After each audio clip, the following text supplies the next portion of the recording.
I'm Coach Seb, and this is Running New Mexico.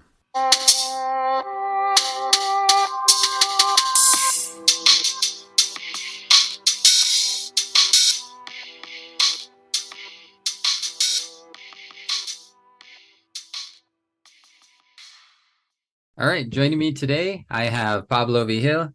He grew up in the Mora Valley in northern New Mexico. He is a runner, graduated from Adams State, three-time Olympic marathon qualifier, and a bunch more. So thanks for joining me today. Well, thank you for having me. I'm honored to be here. And yeah, it's a pleasure. Mucho gusto. I appreciate it.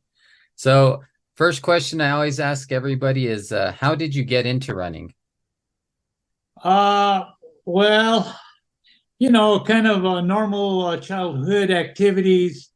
I grew up with a lot of siblings. I have two older brothers, a younger brother, and typical just chasing each other and rock fights and all that kind of stuff. And so I found out later, early on, that I had some kind of talent for running, and I love running. So, and then of course later on, being involved in middle school intramural sports, and then high school, and then university level, and so it's been a long journey. It's been over 57 years. Wow, Yeah. that's amazing. And you were a state champion in high school? I was a state champion in cross country in Colorado in the fall of 1970. Basically, they had two divisions: bigger schools and smaller schools. So I was the state champion for smaller schools in cross, and I was second in the 2 mile for smaller schools in the spring of 71. Yeah. Wow. Well, that's pretty awesome. That's a long time of running. It is. I'm a slow learner, and I'm a real terco. So anyway, I guess that's part of it. Well, you talk about running at the college level, and you were there, you were at Adams State, ran under Coach Vigil. And I mean it was Adams State, I mean, still is amazing, but I mean during the time was just completely dominant. What was that like being there, during that time? Well, I started running under Coach Vigil and Coach Larry Jeffries uh, in the fall of 71. And by then, Adams State had a pretty good reputation with the kind of runners they had recruited in the 60s and the kind of success that they had had. So I was able to run 4 years, 12 seasons in cross country, indoor, and outdoor track for 4 years. So it was an amazing experience because you're talking a totally different level of running.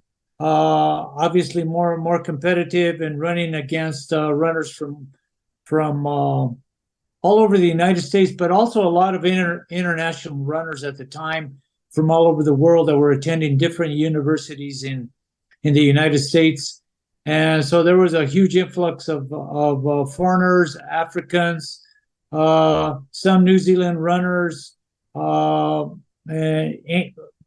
English runners, Irish runners, and so on. So it was a wonderful experience. I mean, and the academics and all.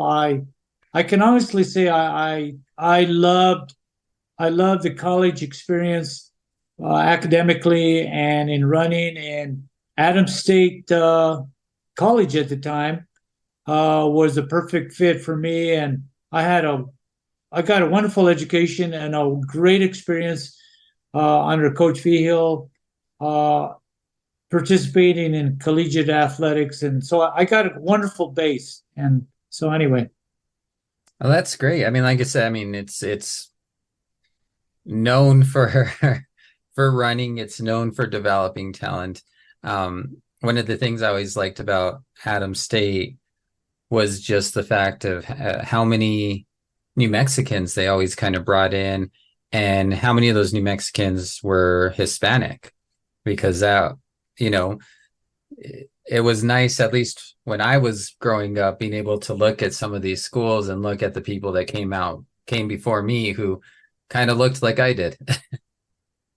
Right. And I would, you hit the nail right on the head. It's all it it's wonderful having, role models and heroes that we can relate to, that look like us, and so on and so on. And so Adams State historically has been one of those best kept secrets, one of those havens whereby Latinos, especially Native Americans, blacks have gone to and have had great success. And I was very lucky that I happened to meet Dr. Joe Vigil early on when I was in high school, and he I really give him probably most of my the credit for him lighting a fire under my butt and recruiting me and going to Adams State and experienced all that and having the success that I did, because he really took me to another level. And thanks to Adams State, thanks to Dr. Joe Vigil and Dr. Larry Jeffries, and of course all the runners at Adams State and the community. And it continues being an amazing place for your up and coming stars academically and in running. Coach Damon Martin now is the coach, and he has continued on the tradition that Joe Vigil started, and actually, with all respect, has had even more success. He is the winningest coach in any division in track and cross country, and so it's an amazing little place just across the border, Right. So yeah. No, absolutely. I think Coach Martin has done a fantastic job as well. And again, I just, when I look at that roster and I see, they do have some international talent, and they've got kids from Colorado, but they've always had, a group of New Mexicans, and that's no different now as well. Amen to that. And once again, historically, they had the first Olympic trials in the marathon ever were in Alamosa in 1968, and fairly recently they celebrated the 50th anniversary of the first Olympic trials held in Alamosa for the marathon, and of course. You had a lot of the people that were there originally came to it, like Frank Shorter, Billy Mills, Steve Gauchapin, and Kenny Moore, George Young, that you've had on your show, Right. and so on and so on. So Alamosa has attracted amazing talent to come there, either to train there or be a part of the running program. In the 60s, Coach Vigil was able to recruit 3 or 4 top Finnish runners, Juha Vatanya, and I can't remember the other ones, but they were all badass Finnish runners back in the 60s. One of them, I think, Juha, was the Olympic 10,000 meter champion, and they ran for Adams State for a while. And then over the years, you've had people like Juma Ikanga, winner of New York City Marathon training there, Gelindo Bordin, the gold medalist in Seoul Marathon, trained there, and Dina Castor, Pat Porter, and Frank Shorter, and the list just goes and goes and goes. Right. Yeah. Absolutely. So when you finished up at Adams State, what kept you on that journey to try to figure out, how good you could be and getting into marathons and everything?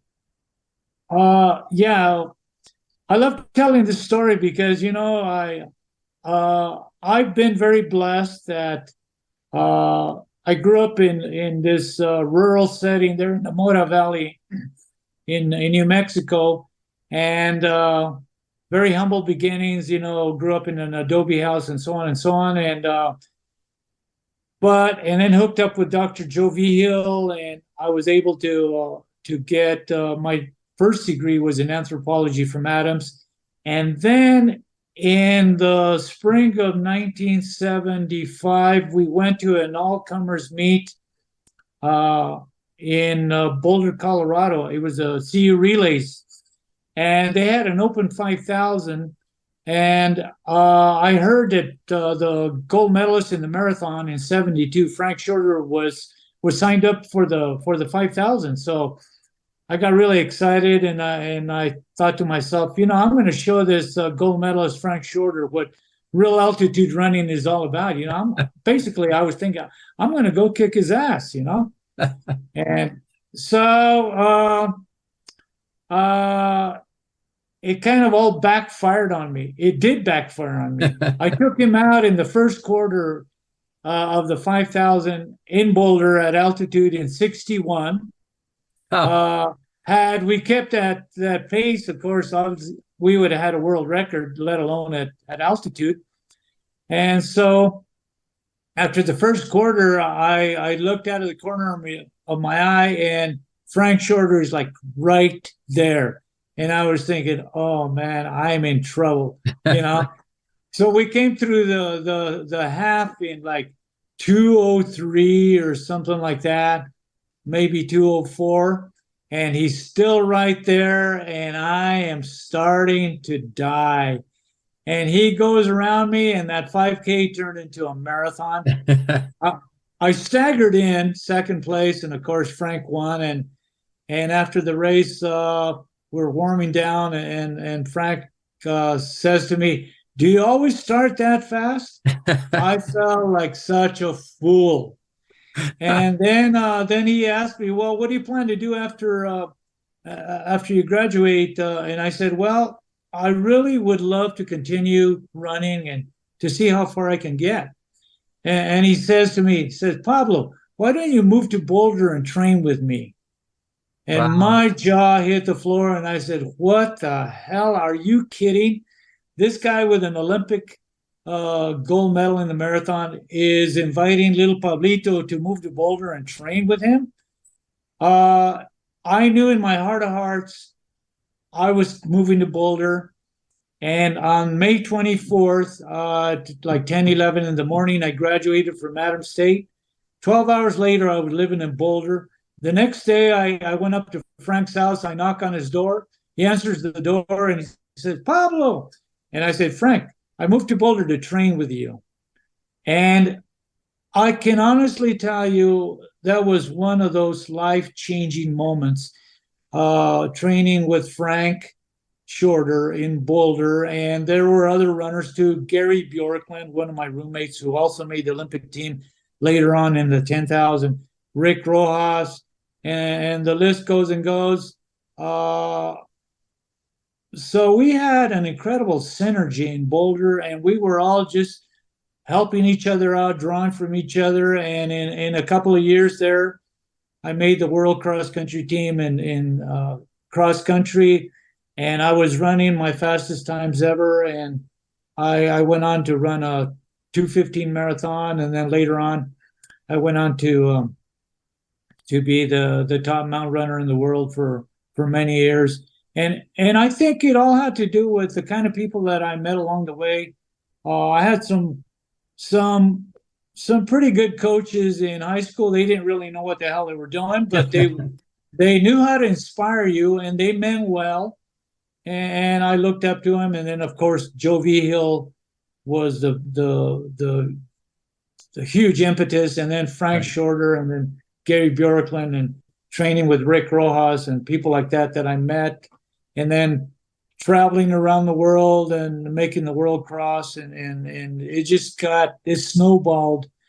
So I guess the moral of the story is, if you wanna be good at something, uh, synergize with those kind of people that will hold you accountable and that will make you a better runner, a better artist, a better writer, a better painter, dancer, whatever it may be.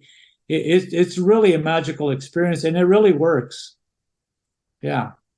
Yeah, I mean, I agree with that. I know when I'm talking to other people that share running passion or with teaching that, people who get you excited just help build you up and get you in a position where it's just a lot more fun and enjoyable.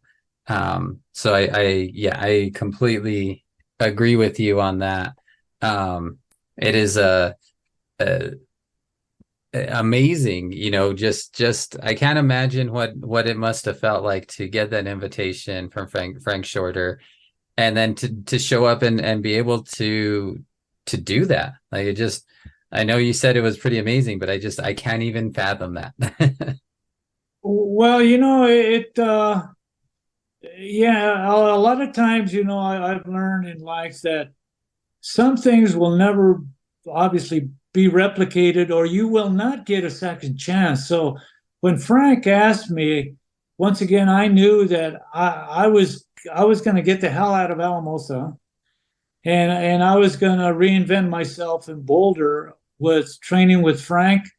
And I had a degree in anthropology that we know about those ology degrees. You pretty much have to go back to school and Right. and patch things up with a marketable master's or whatever, and which I was able to do later on. But in Boulder, I had usually two part-time crappy jobs that were flexible and made enough money to allow me to train and fly around the country, around the world, and come back. And my shitty, crappy job was there waiting for me.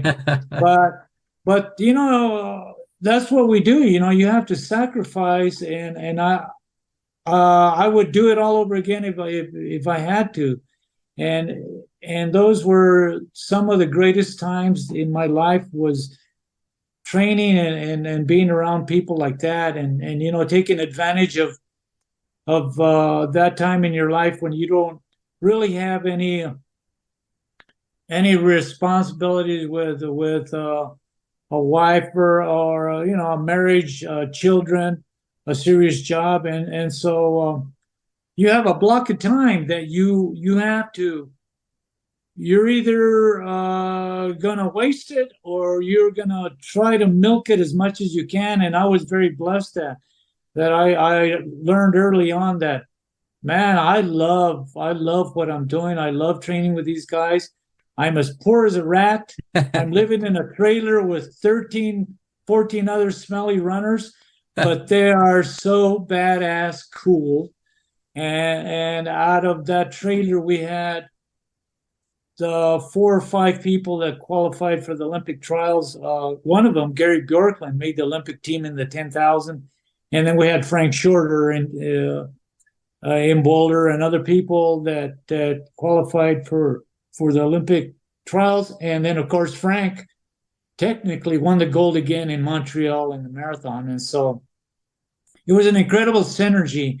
And if you can find those kind of people, or a handful of people that will support you and hold you accountable and love you, man, you are one blessed person, because once again, you have that block of time.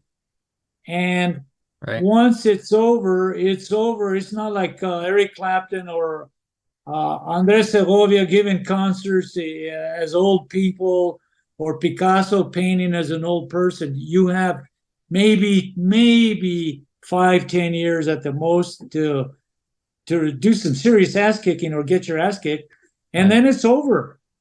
It is over, and your brain tells you, no, you can still make a comeback. You may, but the chances are, you have the mind body conflict going on. Right. So anyway, It's pretty amazing that you got to experience that. And I do kind of want to talk about that like end of career stuff for sure. But I'm so curious as, because now I can go on the internet, I can see what so many of these people are training at in track and cross country and the marathon. But what was training like for you guys, when you got down to that 2:15 marathon? well, first of all, 215 marathon was okay. It was uh people at that time were running. There were a couple of 208 people, 210, 212. I was 215. Uh, but the gist of the training was we were running intervals Tuesday, Thursday, probably no more than 4 miles, maybe at the most 5 miles worth of just ass kicking intervals. With the last half for sure, your guts were dragging. And then we had the typical long 2.5 hour run on Sunday. And the rest of the week we were basically just jog resting. And the thing that I want to say with Frank Shorter is that being around him, I he really he really had it down in terms of resting, getting your rest, and doing quality intervals, and making sure that the last half or the second half of the intervals were your fastest ever. And Frank always used to say, it's the person who runs the fastest in the end that's going to win the race or win the gold. And he trained. Uh, I learned especially that from Frank, that you simulate. Your training should simulate pretty much the way your race is going to go. And of course, there will be surprises and this and that. But when we rested, it was almost like a joke, a pathetic rest. We had uh, high school kids, we had junior high kids, housewives training, jogging with us on our easy days. But on our interval days, we could stay with Frank, pretty much all of us, except for the last third of the intervals. Good luck. It was like he would kick in another gear. And we were into high mileage back then, anywhere from 100 to 130 miles a week. Wow. And only wimps really drank water back then. All this, you see all these people always running, carrying water Right. and drinking and this and all that. Uh, a lot of the stuff back in the 70s and 80s, there were no gels, there was no special drinks, and I think Gatorade was kind of coming around and this and that, but it was pretty much old fashioned running. I think relatively speaking, we had good results. But of course, there's always room for improvement. And now with all the technology and the super doped up carbon plated shoes and tracks, and even athletes, some Yeah. athletes, uh, people are running faster, and that's okay too. But I think relative to our times, we were running just as faster. Yeah, So absolutely. a lot of things were being experimented on. It was a birth of Nike, and uh, I I was training, once again living in Boulder, and training with Bjorklund and Frank and Rojas and people like that. But you never knew in Boulder who would appear. I mean, Lassivirian would show up for a week. We had Prefontaine coming. Uh, Wow. well, before I got there, because but he had come through Boulder and trained with Frank. We had Bill Bowerman, we had Dellinger, uh, and then you had all the music scene, and then you had all the rock climbers, and then you had the Celestial Seasoning bike race, and it was the place to be at that time, and I was lucky that I was a part of it. But eventually, I moved back to Alamosa, and kind of I tried to start kind of what I learned in Boulder and under Frank and Gary Bjorklund and Rick and so I had a couple of followers. Pat Porter was in Alamosa, and I tried to work with those guys, but they also had Coach Vigil. So uh, we had amazing success in Boulder, but also in Alamosa, and those two places continue being the some of the top places in the world to Right. go and train. If you're a runner or a climber or a cyclist or whatever. Yeah. Right. Right. Um, how did you make the transition from the marathon then into like mountain and trail running?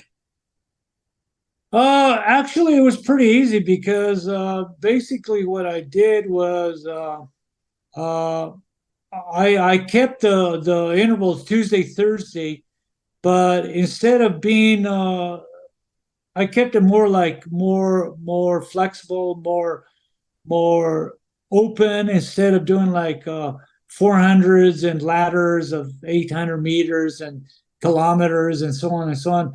I kept I it was all like road uh, steady state running on the road, fartlek on the road, uh, a lot of hill training, hill intervals, and my long run went from basically around 2 hours to about 3 hours. Excuse me, 3 hours. More training on dirt. Uh, but at the time, I was living in Alamosa when I had my best success in mountain running. And to those of you that know, Alamosa is as flat as a tortilla.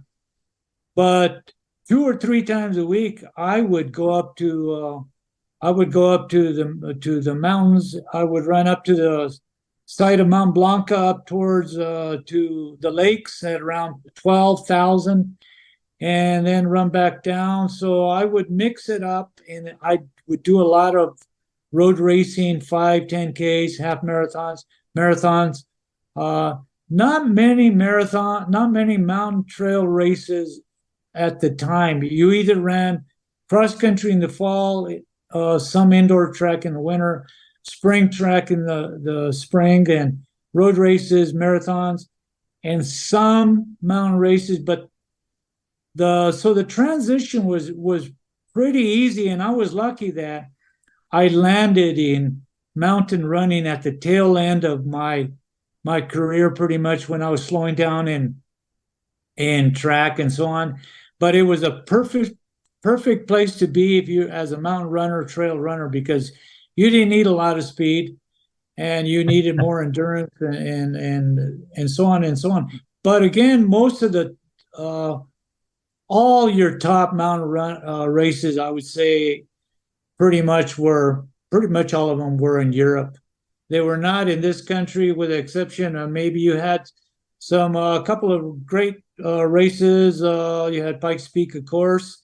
You had La Luz, uh, Western State, but I never got into the ultras at the time. It was all, in fact, Pikes Peak was my first true mountain race that I can say I trained for specifically to try to run well, although I didn't know what the hell I was doing. I was just out of high school. And you talk to people, you talk to coaches, and most of them didn't know what the hell they were talking about. They meant well, and you maybe there was an article somewhere in Track and Field News or somewhere, and you would read about it, get inspired about it, and then you would kind of attempt to go out and replicate some type of long workout in the mountains. But Pikes Peak was actually my first true mountain race, and I that was in the summer of '71. I ended up fourth overall, first Wow. junior, and that was the last year too. And the first time that I had met Steve Gauchupin, and he in the same race. I believe that was his sixth or seventh consecutive victory at Pikes Peak. And so New Mexico, once again, they've had great, great Latino, great Native American runners: Steve Gauchapin, Al Waki, Christian Gehring, Right. the Wings of America, and all the talent that they recruit. Yep. Sean and Dustin Martin and Lionel Ortega, and the list goes and goes and goes. So anyway, Absolutely. Yeah. so I was lucky that I ended up in mountain running once again, because by then I was older, I was slower on the track, but it was the right place to be, because when I went over to Europe, with all the experience that I had gained under track, and all the I mean, I think one mistake that a lot of mountain runners continue doing is they just focus too much on mountain training and this and that.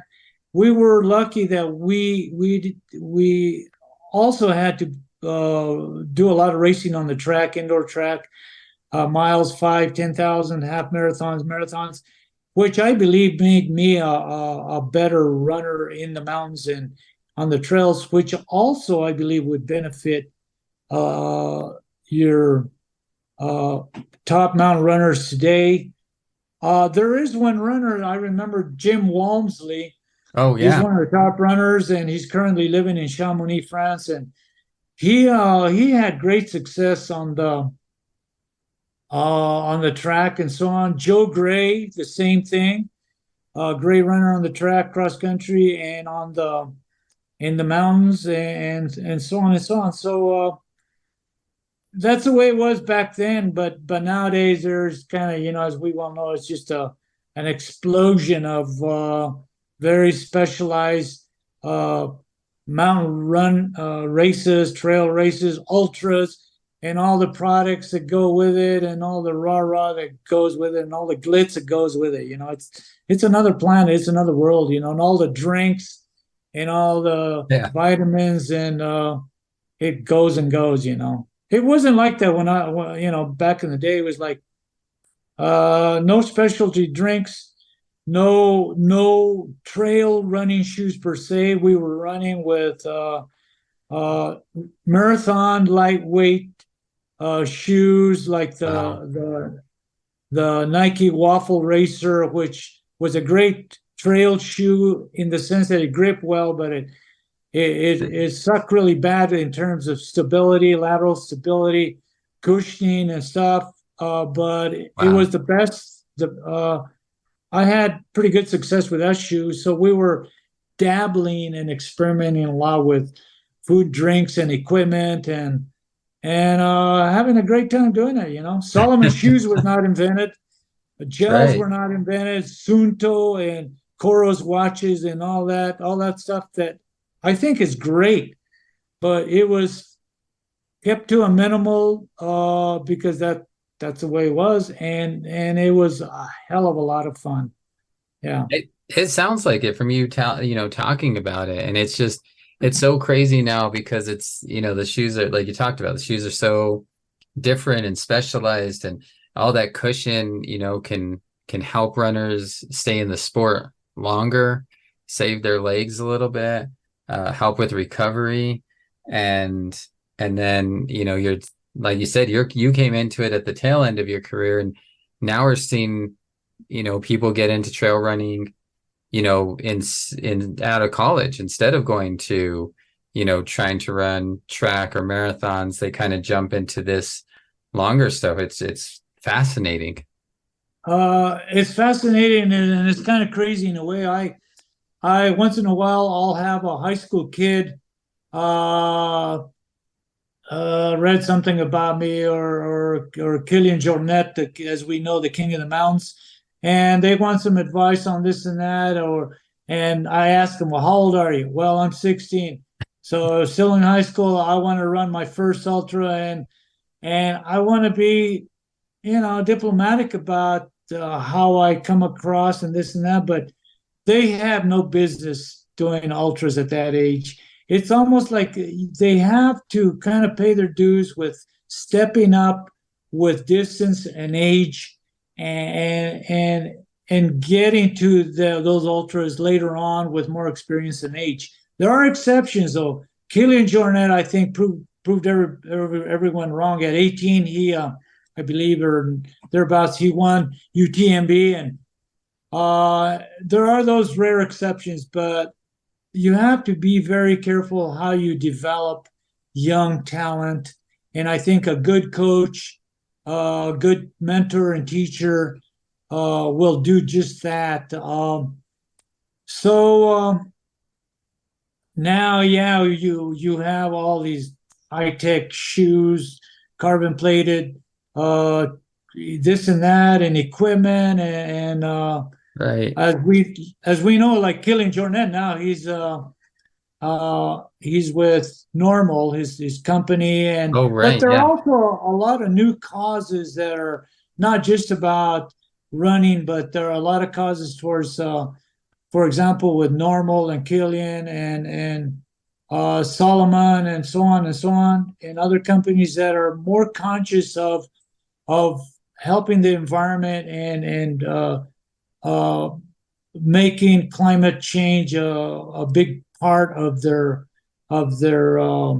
marketability, campaigning, and so on, which is good instead of just how much can we exploit all these runners out of in the environment and all that stuff. And Right. so we have to be responsible for the environment and our water and everything else because the, that's the least we can do as the kind of people that and the kind of what we represent and we are all about, you know. Right. Right. And I mean, it, in order for the next generation to enjoy those trails and to be able to enjoy the things that you enjoy, that, when I'm out there running or hiking or whatever, that my kids get to enjoy, yeah, we've got to do our part to take care of it for sure. Amen to that. And luckily, there are a lot of people that are becoming more and more aware and more conscious of the climate change in the environment. And like what you just said, another phenomenon that I think is just amazing is the amount of women that are participating globally. Right. I, I'm lucky. I continue milking a dead cow. I travel all over the world, and I help with logistics in races in Mexico and Switzerland, and wherever I travel, I meet all kinds of people from all walks of life. I am I am in awe at just the participants of women in trail running, mountain running, cycling, whatever it may be, and it's like wow, it's just as males, I think we need to be aware of all the positivity that all of these females are bringing to the, and I think historically always have been, but they've been put behind the scenes and that sort of thing. But Right. women really are the backbone of the world uh, in so many ways. My biggest hero was my mother, our mother, and there was only one saint in my life, and it was Santa Aurora, and that was our mother, and she was just an amazing woman. And so I'm all anytime you can get women, give them a chance to show their true colors, it will have even a greater impact on the world, as has been shown through research in academics and the impact of a village by educating the women and so on and so on. So, amen to the women. Yeah. Absolutely. Absolutely. Yeah, you talked about kind of getting into the trail running as you were getting older and slower. But what was that transition like to I guess non-competitive running, making finally hearing your body say, sorry, you can't do this the way you used to anymore. Well, I think especially as males, we tend to struggle as we get older with we have this mind body conflict daily. Your brain tells your body that you can still do it, or Yes. vice versa. And so I battle this all the time. But so what it comes down to is kind of being very honest and realistic with yourself and compromising. Like now uh my mind sometimes tells me that I can do it, and then I think, man, what the hell am I thinking? It's like obvious, like I go out and I jog 3-4 times a week, 30 minutes to 60 minutes at a time. And I look at my watch and I think I used to jog faster after a marathon than what I'm capable of jogging now, which is like roughly 8.5 minutes per mile. And I go, this is so pathetic. But then I realized, wait a second, I have been so blessed with this talent and this body and these experiences uh, that I really have nothing to complain or cry about. You just have to be thankful that we have what we have, especially as you get older. And so every day is a blessing. My children, my grandkids are a blessing. The friends that I have, what I am able to do. I'm pushing 72, and I travel globally all over, and the projects that fall on my lap, like thanks to you, you invited me and reached out to me, and I'm thinking, who in the hell is this guy? And so we have to give back, and I think as older people, the young people are the future, and we want to encourage them academically and finding a passion and being support their passion, whatever their passion may be, and continue the positivity in the planet, because we know the planet is a beautiful place, but it is so effed up in so many ways, and it needs a hell of a lot of help.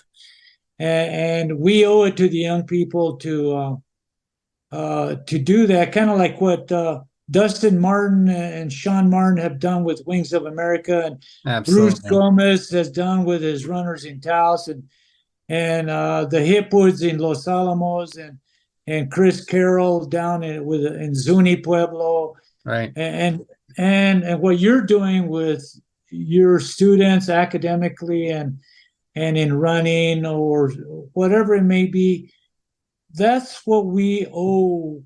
That's the least we can do to the next generation is is is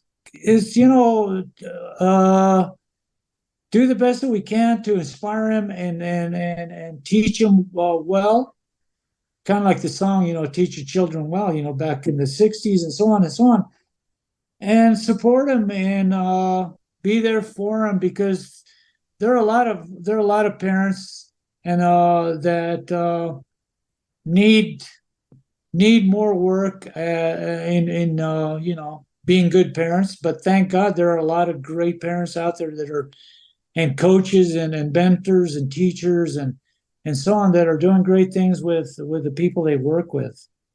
Right. So anyway. Absolutely. And you talk about, being around kids and inspiring them and doing all of that. You were an educator for a while. Like what took you into education and being a teacher? Well,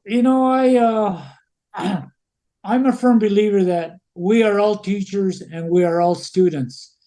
Some of my borracho friends down in Mora, some of my doctor friends, some of my blue collar friends, whatever. I've learned from I learn from everybody.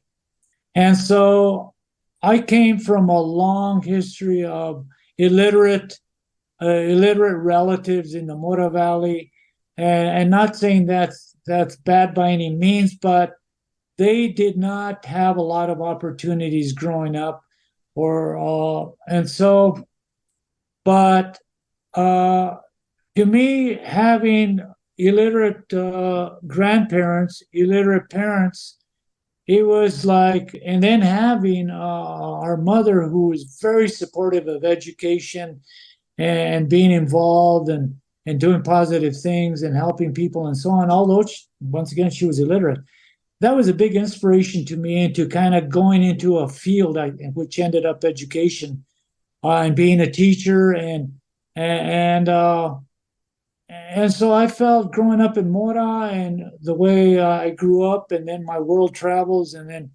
uh, my undergraduate in anthropology and my master's later on in education, that I had a lot to offer to, especially uh, to students that didn't grow up with a silver spoon in their mouth, that grew up with a lot of challenges. Right. And so I think as an educator, it is one of the best places that you can be, and one of the greatest impacts that you can have on the future, which obviously are the young people. And so it worked out very well. I got my master's in education. I was a bilingual teacher, and so it worked out well. And so I'm a big proponent of whether you go the traditional route of the university or the college, that's good, and but it's not for everybody. Right. There are other ways that you can educate yourself, read a lot, travel a lot, go to technical schools, find a mentor, whatever, school of hard knocks. But don't just be satisfied with there is no finish line. There never is a Right. finish line, so always be a seeker of knowledge and light. And so I'm proud of the profession of educators and so on, although, as we well know, we are dealing with a lot of new realities. Yep. Uh, but Yep. what else is new? I mean, that the nothing is constant. People have always been dealing with new realities, and so we have to know how to adapt and morph and learn from it and move on. So Right. anyway, yeah. Absolutely. And being having it's always important to, you know, have, minorities in education and once again having people that those kids can look at and be like, oh, you look like me. Oh, you grew up like me, and be able to make that connection. It's just so helpful, at all levels. Everybody likes to be able to look at someone and say like, oh, if I can do that too because this person did it. Hey man, hey, you hit the nail on the head. And Santa Claus is not is Jesus is not always going to have blue eyes and white skin, or Santa Claus is not always going to be look the way, or all these iconic images that we have. It's good to what you just said, that we have these role models and people in different positions that we can aspire and look up to, and learn from them, and share our knowledge. Right. Whether you are an educated person or an illiterate person, I learned a heck of a lot from my illiterate grandparents and mother and father and other people along the way. They were some of the most intelligent, wisest people that I ever met in my life. University and books and all that, that's great, and vicarious experiences and knowledge and all that's all great, but it really comes down to kind of basic stuff, and knowing those basics those hard work, perseverance, and we've heard them all, and dedication, and not being so arrogant that we can't share our knowledge with whomever we meet around the planet. I work with people in Mexico, in Europe, everywhere I go, and I love hearing what people have to offer from different walks of life. Like I said earlier, we're all students and we're all teachers, and I we learn and we teach each other along the way. So it's important to have these role models. And once again, I was lucky that I had some great teachers growing up, uh, and some of them happen to be Latino, and so Yeah. on, and coaches, and of course, Dr. Vigil, and later, and so on and so on. So we have to. There's a wealth of role models out there. We just have, and a lot of times they're right under our nose, but we think, oh, it's over the mountain. Those people are over there, wherever they may be. They're smarter than us. They're better than us. This and that, and it's that talent right under our nose that it's just a matter of tapping into and working with, and it may be your uncle who never graduated from junior high or even went to junior high, or the farmer, or your relatives or friends or whatever. Right. Right. Absolutely. There's so much knowledge that isn't just like you said, it's not just books, it's the cultural knowledge, the stories that you grew up with all leads Amen. to all of this, and just it's awesome that you were not only a teacher but bilingual teacher, because that's just so important to that cultural knowledge, to hear the language. And I was also very fortunate that when I started traveling a lot to Switzerland, for, at the time, the biggest mountain race in the world, Sierras and all, which is this summer, which happens to be the 50th anniversary. And when I started going to Sierras and all and winning Sierras and all, it happens to be in Valais, the French speaking region, and so I started adding my third language and my fourth language and it all came as a result of these world travels and the places I was going to and the kind of people I was rubbing elbows with. Right. Uh, so it's been not just a competitive kick ass, get your ass kicked type of thing, but just a whole new education, perception of life and living on a global scale. Right. And it all started there in Mora, those humble beginnings. And so dynamite comes in small packages, folks. You don't have to think of these New York City or LA or whatever. That's where all the superstars are. It's all simple ideas, simple folks that worked hard and and persevered and overcame a lot of obstacles. And it's no great mystery, no great secrets.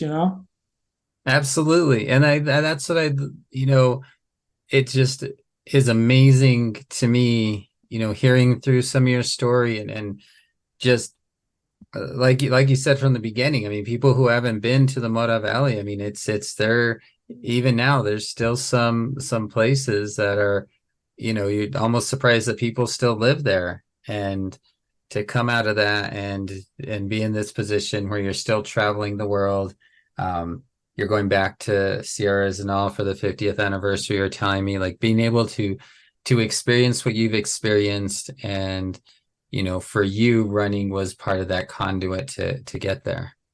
Well, once again, Seb, I've been very blessed, but I think a lot of times I struggle with this as I think as Latinos, a lot of times we we underestimate the talent that we that we have. We have incredible freaking talent Yes. as Latinos and minorities, blacks, whatever, women that we don't tap into because we, for whatever reason, I think sometimes we struggle with fear of success. Go figure, fear of success. Yeah. Uh, fear of being better than our brothers and sisters, and kind of fear of I struggle with self-esteem throughout my life, and coming from a broken home and being a Latino and being dirt poor and all that stuff, you know. But there comes a time where where where you can't dig up excuses. You have to say, you know what? It's time to move on, and it's time to uh, to to to see how far I can take this talent. And then you may meet your Dr. Joe Vigil, you may meet your Frank Shorter and people like that along the way that you hang around them, you learn from them, and you go, you know what? I've had this talent all along. It's just a matter of how I work this talent and my perspective and what I want to achieve and so on and so on. Uh, you know, I'm very proud that I to be from the Mora Valley and the kind of background that I came up with. I along the way. I like to throw out names, not because I'm trying to throw out names, but I'm trying to make a point that Yeah. you never know who you're going to meet. I was very fortunate early on. I had uh, I bumped into people like Michael Jordan and his father, Oh, and we wow. happened to sit down and just talk. Uh, the poet Allen Ginsberg, that had a great influence on the Beatles and Bob Dylan and on. Right. Meeting him and talking, and Kesey, the writer, One Flew Over the Cuckoo, and people like Wow. that, and you meet them and you realize, you know what? Uh, Here you are. You came from humble beginnings, whatever, whatever, and you're meeting these people. It's all part, for whatever reason, I can't explain it, but learn from it, draw from it, and try to get people to realize that you don't have to be a superstar uh, to have power to motivate people or to do great things. A lot of great movements have been caused by simple ideas, simple people. Cesar Chavez, with all the farm movements Right. back in the 70s and so on and so on. Uh, and the list goes and goes, you know. Yeah, absolutely. It's it's again just amazing, the things you've been able and the people you've been around. And the one of the things that kind of gets me excited is just even the fact that you've gone through this career. You can't do it the same way. You go out every other day and get some runs in to the best of your ability. How have you, I guess, managed to continue to still love it after all these years? Well, that's a great question. First of all, I really believe uh, if you are into something without the love and the passion, I think you have no business being in it. You know, a lot of people think, well, I'm gonna go to Hollywood, for example. I'm gonna be a movie star. I'm gonna be a famous singer. I'm gonna be a doctor. I'm gonna be a writer. But they're not willing to sacrifice all the prep work that is involved to get to to uh, to get that dream to come to fruition. You know, there's just kind of a they're just talk the talk. You know, we got to walk the talk sometime or other. If we You got to pay your dues to play the blues or to be the painter or to be the Bob Dylan or the Van Gogh or or the whatever writer or whatever you want to be good at, you know, and you have to be accountable. You have to walk that talk, but it does help if you have good mentors along the way that keep your ass in line. It holds you accountable. It may be your mother, it may be your grandmother, and say, you know what, Seb, you better straighten up, or else I'm going to kick your little, you know what. And if you keep messing around with those borrachos or those druggies, that that's exactly where you're going to end up, you know. And so uh, it does help, but so I guess to answer your question, I still have a great love and passion for running. Although obviously I'm the turtles and the snails are passing me along the way, but I say, so what? Go ahead, you know. Yeah. I got nothing to prove. I love doing this, and I love how it makes me feel. And uh, you know, I'm not just going to stop because uh, I'm not good at it anymore or it's out of fashion. I mean, I've been doing this for before even it was fashionable back in the 60s, and people would stop and ask you if you were running away from something or if you needed help, you know.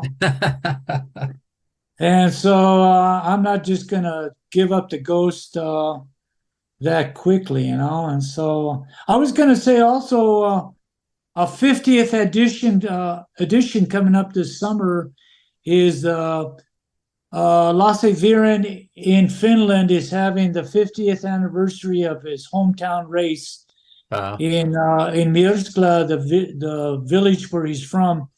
And I was very lucky that I got a personal invitation to stay with him and his family this summer, along with Frank Shorter Wow. and his wife. And so we're all going to reunite in Finland after reuniting in Vermont this winter at a great clinic that we had put on by Vermont Tech and Bob Dunkel, who's doing great things there in Vermont with the runners and so on and so on. So we're all going to reunite. So a lot of great things are happening. And like I say, you know, I sometimes I go, holy cow, I'm still milking this dead cow. What else awaits me, you know? Yeah. But so when I go to Mora or I go to Finland or wherever the heck I go, I have a great time wherever I go, you know. That People is, are sweet and kind, and they're it's wonderful, yeah. well, that's amazing. And I think that's a great sentiment to kind of wrap up on. Um, I have one more question that I ask everybody, and that is, when you're getting ready to maybe get out there for those 30-minute jogs now, or get on a flight to go visit all these amazing places, what kind of music or whatever do you listen to yourself to get you, pumped up and ready to go? Well, first of all, I would say music is my first passion. I've been playing guitar for longer, probably as long as I have been running, Oh, wow. 57 years off and on. Uh, I'm self-taught, but I love playing my guitar and I love learning different genres of music. I love listening to anything from classical to rock to whatever. Uh, so I don't really, but there's always, I don't run with music. I never did. I think it's a bad idea to run with headphones. First of all, you never Yeah. know if the ambulance is going to run you over or a dog is going to bite you, you know.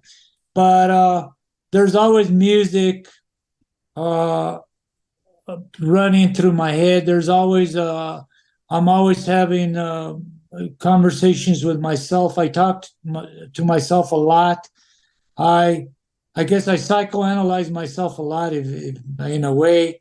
But to me, I love the silence. And that is obviously when we're sleeping and Right. when I'm running, and I love that.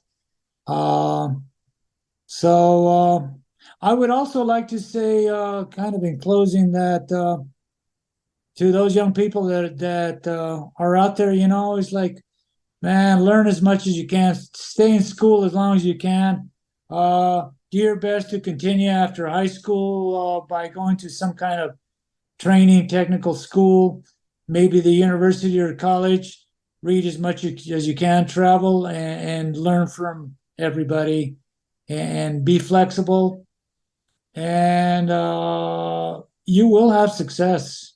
I mean, you will have success, and hang around people that are going to hold you accountable and keep your ass in line, and that you can learn from, and teach you positive, good things. I think, but also once again, the my borracho friends, I learn a lot from them. My druggy friends, I learn a lot from them too. So Absolutely.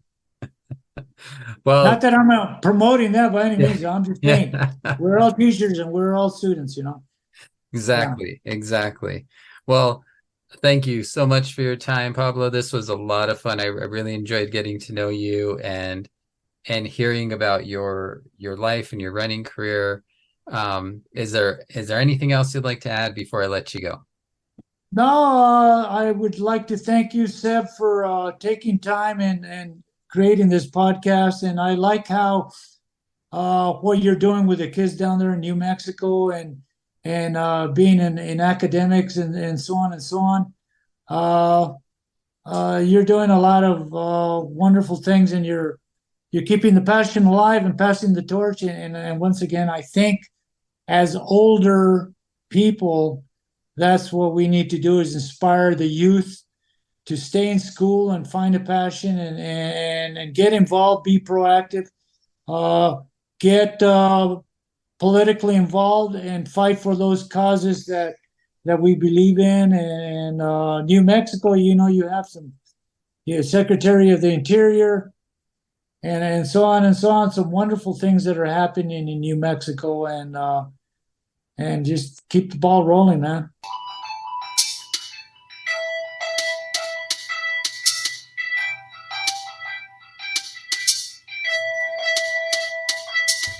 I'd once again like to thank my guest for their time and thank you for tuning in.